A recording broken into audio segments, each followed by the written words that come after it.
Akku and company ലിമിറ്റഡിലേക്ക് ഏവർക്കും സ്വാഗതം. ഇന്ന് നമ്മളുള്ളത് സെൻട്രൽ വിയറ്റ്നാമിലെ ഹോയാൻ എന്ന ഗ്രാമത്തിൻ്റെ ഭാഗമായിട്ടുള്ള ഖാം ഥാൻ കോക്കനട്ട് വില്ലേജ് എന്നൊരു സ്ഥലത്താണ്. ഇവിടെയാണ് ഈ ടൂറിസ്റ്റുകൾക്കൊക്കെ കോക്കനട്ട് ബോട്ട് റൈഡ്, അത് ടിപ്പിക്കലി വിയറ്റ്നാം എന്ന് പറയുമ്പോൾ എല്ലാവരുടെയും മനസ്സിൽ വരുന്ന ആ ബോട്ടൊക്കെ ഉണ്ടല്ലോ, അതിൽ റൈഡ് ചെയ്യാനുള്ള ഒരു സ്ഥലം. ഇതിനെ കോക്കനട്ട് ബോട്ട് റൈഡ് എന്ന് മാത്രമല്ല, ബാസ്ക്കറ്റ് ബോട്ട് റൈഡ്, പിന്നെ ഈ വിയറ്റ്നാമീസ് ആണെങ്കിൽ തുയേൻ thang റൈഡ് എന്നൊക്കെയാണ് ഇതിന് പറയുന്നത്. കയറിയ ഉടനെ തന്നെ വിയറ്റ്നാമീസ് തൊപ്പിയൊക്കെ ഇട്ട് ഒരു അപര വിയറ്റ്നാമീസ് കുടുംബമായി നമ്മൾ യാത്ര തുടങ്ങുകയാണ്. നല്ല വെയിലുണ്ടെങ്കിലും ചൂടിനൊരു കുറവില്ലാത്തതുകൊണ്ട് തുടങ്ങുമ്പോൾ ഒരു അസ്കിത തോന്നിയെങ്കിലും പിന്നീട് കാറ്റൊക്കെ അടിച്ചപ്പോൾ അതൊരു സുഖമുള്ള യാത്രയായി മാറി. ഈ ബോട്ടുകളൊക്കെ നിർമ്മിച്ചിരിക്കുന്നത് ബാംബു അഥവാ മുളകൾ ഉപയോഗിച്ചിട്ടാണ്. അപ്പോൾ ഇത് ഈ നാട്ടിലുള്ള മുക്കുവന്മാർ, അതായത് ഈ നാട്ടിലെ മുക്കുവന്മാർ മീൻ പിടിക്കാൻ പോകുമ്പോഴും അങ്ങനെയുള്ള അവരുടെ ആവശ്യങ്ങൾക്ക്, വീട്ടിലെ ആവശ്യങ്ങൾക്കും അവരുടെ ജോലി ആവശ്യങ്ങൾക്കും ആണ് ട്രഡീഷണലി ഉപയോഗിച്ചുകൊണ്ടിരുന്നത്. പക്ഷേ ഇപ്പോൾ അതിന് ഒരു ടൂറിസ്റ്റ് വാല്യൂവും കൂടെ വന്നു. മുളയിലുണ്ടാക്കിയ മീൻ പിടിക്കാൻ പോകുമ്പോൾ ഉപയോഗിക്കുന്ന ഈ ബോട്ടിലുള്ള യാത്രയ്ക്ക് എന്തുകൊണ്ട് കോക്കനട്ട് ട്രീ ബോട്ട് റൈഡ് എന്ന് പേര് വന്നെന്ന് ചോദിച്ചാൽ ഇതാണ് ഉത്തരം. ഈ വിയറ്റ്നാമിൻ്റെ ഭാഗത്ത് കണ്ടുവരുന്ന വെള്ളത്തിൽ വളരുന്ന കോക്കനട്ട് ട്രീ ഉണ്ട്. നമ്മൾ വിചാരിക്കും നമ്മുടെ നാട്ടിലുള്ള പോലത്തെ തേങ്ങയാണ് ഇതിലുണ്ടാകുന്നതെന്ന്. അല്ല, പക്ഷേ അതിന് സമാനമായ ഗുണങ്ങളുള്ള ഒരു ഫ്രൂട്ടാണ് ഇതിലും ഉണ്ടാകുന്നത്. ഫ്ലഷിയായി നിറയെ വെള്ളമുള്ള, എന്നാൽ നമ്മുടെ തേങ്ങയല്ല, ഇതുപോലെ ഇരിക്കും. ഇത് നമ്മുടെ നാട്ടിലെ കണ്ടൽക്കാടിന് സമാനമായി വെള്ളത്തിലാണ് ഇത് വളരുന്നത്, കരയിലല്ല. ഈ വാട്ടർ കോക്കനട്ട് അവരുടെ ഭക്ഷ്യ രീതികൾക്കും അവരുടെ ഇക്കോ സിസ്റ്റത്തിൻ്റെയും ബാലൻസിങ് ഫാക്ടർ കൂടിയാണെന്ന് വേണം മനസ്സിലാക്കാൻ. അത്രയും കാര്യമായിട്ടാണ് അവർ പ്രിസർവ് ചെയ്തിരിക്കുന്നത് ഇതിനെ.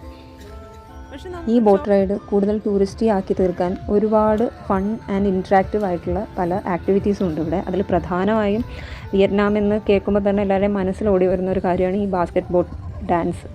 വളരെ സ്കില്ല് ആവശ്യമുള്ള, ബോഡി ബാലൻസും ബോഡി കൺട്രോളും ആവശ്യമുള്ള ഒരു കാര്യമാണെന്ന് കാണുമ്പോൾ തന്നെ നമുക്കറിയാമല്ലോ. അദ്ദേഹം ഒറ്റയ്ക്ക് ചെയ്യുന്നത് മാത്രമല്ല, അദ്ദേഹം ടൂറിസ്റ്റുകളെ ഇൻവൈറ്റ് ചെയ്യുന്നുണ്ട് അതിൽ കയറ്റി കറക്കാൻ. അപ്പോൾ നമ്മുടെ ഒരു ധൈര്യത്തിനൊക്കെ അനുസരിച്ച് അവർ കറക്കി നമ്മളെ എൻ്റർടൈൻ ചെയ്യുന്നതാണ്. കൂടുതൽ ധൈര്യമില്ലാത്ത ഞാൻ അവിടെ തന്നെ ഇരുന്ന് വീഡിയോ പിടിച്ചു. കറക്കുന്ന കറക്കിൽ പറന്നു പോകാൻ സാധ്യതയുള്ള കാര്യങ്ങളെല്ലാം തന്നേൽപ്പിച്ചിട്ട് വേണം ഇറങ്ങാമെന്ന് നമ്മുടെ സ്കിൽഡ് ബോട്ട് കറക്കൽ ചേട്ടൻ പറഞ്ഞു. അപ്പോൾ അങ്ങനെ പോയി രണ്ടുപേരും കയറിയിട്ടുണ്ട്. ഇനി അവരുടെ പെർഫോമൻസ് നമുക്ക് കാണാം.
കറങ്ങിക്കുത്തി വന്ന എൻ്റെ ടീംമേറ്റ്സുമായി ഞാനൊരു സെൽഫിയൊക്കെ എടുത്തു. എന്നാലും എൻ്റെ അത്ര ബാലൻസ് ഇല്ല കറങ്ങി തിരിഞ്ഞ് വന്ന രണ്ടെണ്ണത്തിനും.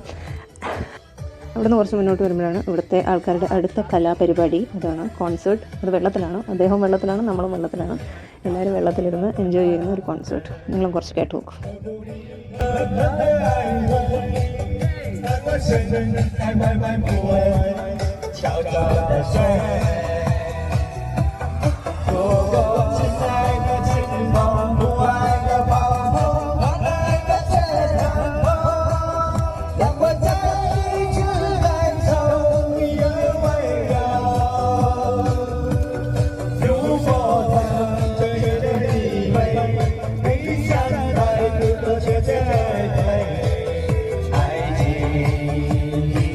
വിയറ്റ്നാമീസ് എന്നെപ്പോലെ തന്നെ എൻ്റെ പ്രേക്ഷകർക്കും അറിയുന്നുണ്ട്. ആ പാടിയതിൻ്റെയൊക്കെ അർത്ഥം മനസ്സിലായി കാണുമെന്ന് ഞാൻ വിശ്വസിക്കുന്നു.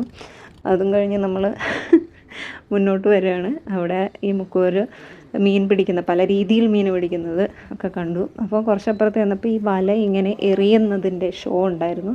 അത് കണ്ടപ്പോൾ എനിക്ക് കുമ്പളങ്ങി നൈറ്റിലെ നമ്മുടെ ബോബിയെ ഓർമ്മ വന്നു. അത് കഴിഞ്ഞ് അതൊരു നല്ല കാഴ്ചയായിരുന്നു. അതും ഈ നേരത്തെ പറഞ്ഞ ബോട്ട് റൈഡ് പോലെ വളരെ സ്കില്ല് വേണ്ട ഒരു കാര്യമാണല്ലോ. മുന്നോട്ട് പോയിക്കൊണ്ടിരിക്കുന്നത് നമ്മളിങ്ങനെ മുക്കുവ ഗ്രാമത്തിൻ്റെ പല ഭാഗങ്ങളും കണ്ട്. ഈ ഒഴുകിപ്പോകുന്ന കടകൾ, അത് അടച്ചിട്ടിരിക്കുകയാണ്, എന്നാലും അതൊരു കടയാണ്. പിന്നെ സൈഡിലൊക്കെ പല പല പോയിൻറ്റ്സ് ഉണ്ട്, ഫോട്ടോ ബൂത്ത് പോയിൻറ്റ്സ്. പിന്നെ ഇതാണ് ഗ്രാമം, മുക്കുവ ഗ്രാമം ഈ കാണുന്നത്. പിന്നെ അല്ലേ നമ്മൾ കരയിലോട്ട് അടുക്കുകയാണ്. യാത്ര സമാപ്ത് ഹോ ഗയ. നിങ്ങളും എൻജോയ് ചെയ്തെന്ന് കരുതുന്നു. ഇവരുടെ ഡാൻസും കൂടെ കണ്ട് ടാറ്റ ബൈ ബൈ. സബ്സ്ക്രൈബും ചെയ്യുക. ഓക്കെ.